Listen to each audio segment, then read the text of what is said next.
আসসালামু আলাইকুম বন্ধুরা, এটা হচ্ছে আমাদের হালদা নদী। এখন ভাটা ভাটা আমাদের এই সাইডে হচ্ছে হাটাচারি। আমি হাটাচারি এলাকায় আছি, নদীর ওই পারে হচ্ছে ফটিকছড়ি।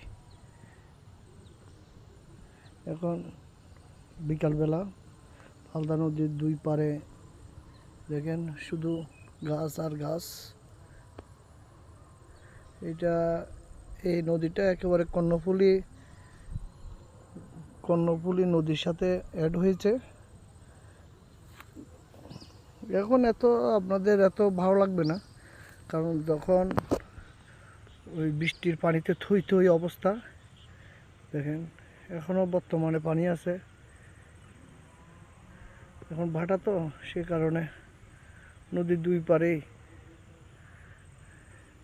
আমি দাঁড়িয়ে আছি হাটাজারি, আর ওই এলাকাটা হচ্ছে ফটিকছড়ি। দেখেন খুব সুন্দর। আসসালামু আলাইকুম।